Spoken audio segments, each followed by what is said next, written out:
Bonjour, moi c'est François Briouet, seul associé de l'ERL Briouet. Ma femme est salariée sur l'exploitation. On a une structure de 120 hectares à peu près, avec 80-90 mères limousines en système naisseur-engraisseur, sélectionneur aussi. Et puis on a aussi un atelier de canards prêt à gaver de 5000 places et un atelier de semences potagères sous serre de 1000 m².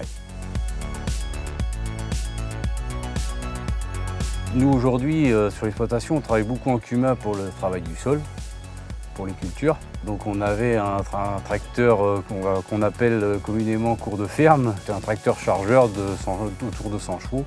On avait un godet décileur qui était dessus, mais qui est quand même un outil qui est très lourd pour un tracteur chargeur. Les potences de chargeur commençaient à montrer beaucoup de signes de faiblesse. On avait déjà fait des réparations dessus. Donc la réflexion s'est reposée sur le système de dessilage. J'aimais beaucoup le système godet décileur parce que j'ai mes silos qui sont accolés au bâtiment. Donc je trouvais ça très pratique, quoi. C'est là que j'avais vu cette machine, je m'étais renseigné. Puis en plus j'ai un collègue qui avait déjà une TM 320.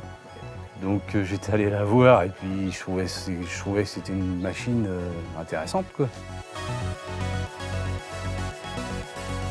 La machine elle a des capacités qu'un tracteur chargeur est loin d'avoir, quoi. Le tracteur chargeur, c'est la polyvalence, mais bon, ça fait tout, mais ça fait pas forcément tout bien, quoi.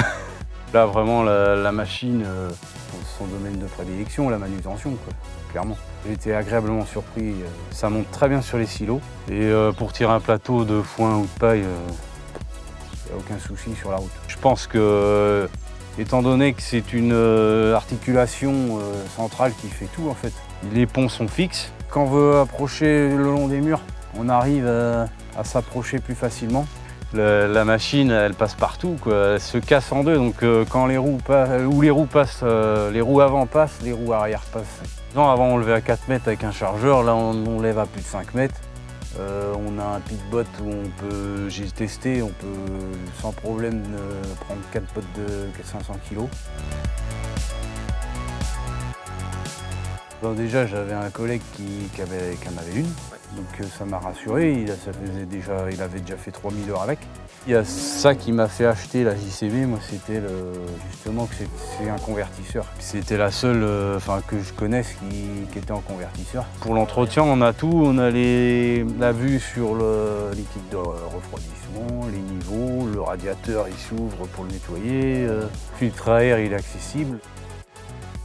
J'ai demandé une autre marque qui me semblait une bonne marque, quoi. L'autre machine était en 20 pouces, celle-ci est en 24 pouces, donc pareil, pour monter sur un silo, c'est quand même mieux.